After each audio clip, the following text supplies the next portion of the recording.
You ask Tiger to solve. This deals with linear equations with one unknown. The final result is x equals -5/21. Let's solve it step by step. Group all constants on the right side of the equation. Subtract 5/7 from both sides.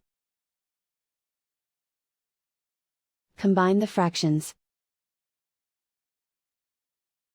Combine the numerators. Reduce the zero numerator.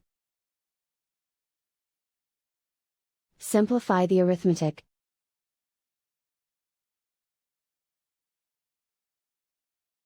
Isolate the x. Divide both sides by 3. Simplify the fraction. Simplify the arithmetic.